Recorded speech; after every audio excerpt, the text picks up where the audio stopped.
qu'on va faire, vous allez mettre un masque, c'est pour vous protéger des éclats de pierre. D'accord? Vous allez avoir un outil, je ne sais pas si vous voyez. Donc ça, il marche à air comprimé. Voilà, c'est le bruit que vous entendez. Mais vous ne risquez pas de vous blesser. Ça pique, mais c'est pas dangereux. Par contre, l'éclat de pierre dans l'œil, c'est très gênant. D'accord? On vous a donné des ammuniques, donc vous chercherez une ammunique, celle qui vous plaît. Et vous avez des spires, donc il faut suivre pour venir dégager jusqu'au centre.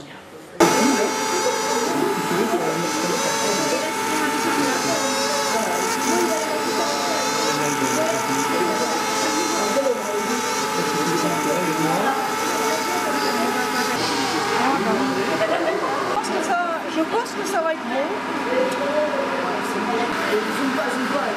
Je frotte sur le caillou.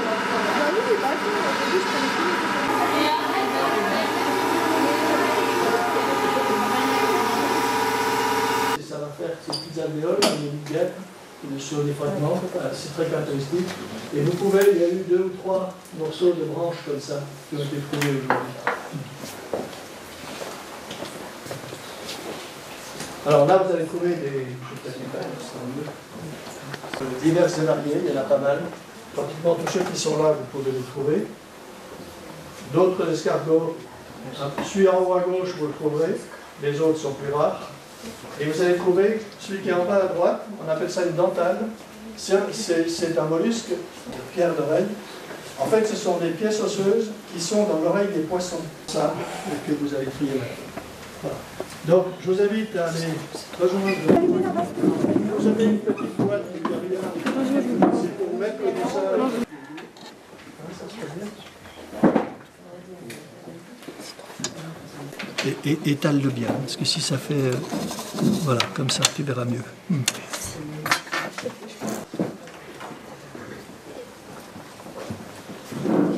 Ça, c'est un escargot apathie, un peu comme un gastéropode. Ça s'appelle un homolaxis.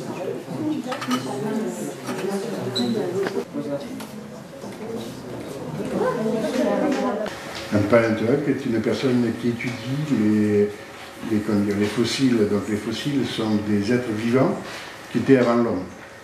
C'est-à-dire c'est tout ce qui est animal. Et à quoi ça sert Alors, à quoi ça sert? Donc, les fossiles servent à déterminer les sols, l'âge du sol.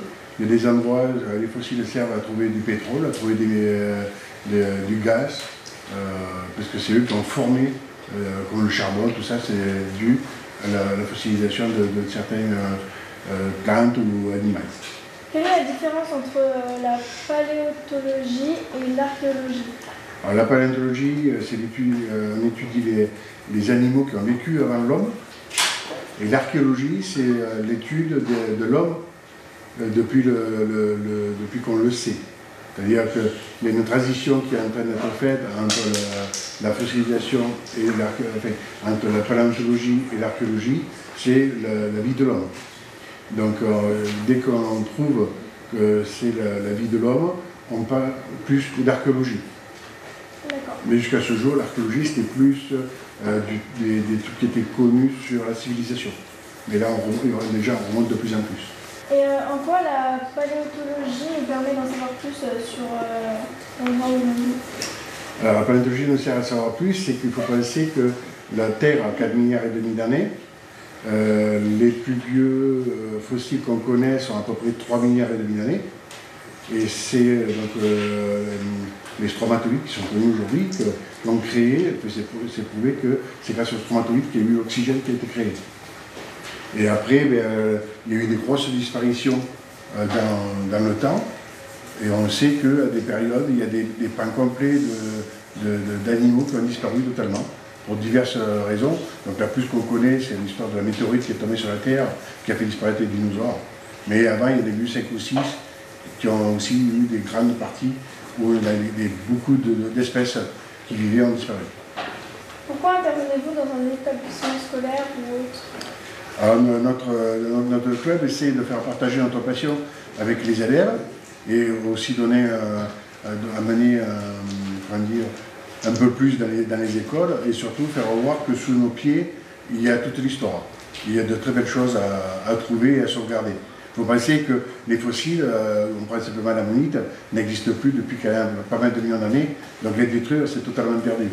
Et que là, on fait une sauvegarde et on vous en fait profiter longtemps. En quoi consiste votre métier? Alors, mon métier, à la base, moi j'étais soudeur. Donc c'est une passion, comme certains allaient faire du football, certains jouer au tennis ou faire de la danse. Moi, c'était de chercher des fossiles, de dégager, d'en profiter. Et qu'est-ce qu'un fossile et comment se produit la fossilification? Donc, pour faire un fossile, il faut penser que les fossiles, les plus récents, ont entre 5 et 10 millions d'années. Les plus vieux ont environ 500 millions d'années. Et donc, c'est ni plus ni moins des millions, pour en faire un, c'est des millions d'années d'enfouissement. Et c'est le limon et l'eau qui a formé le fossile.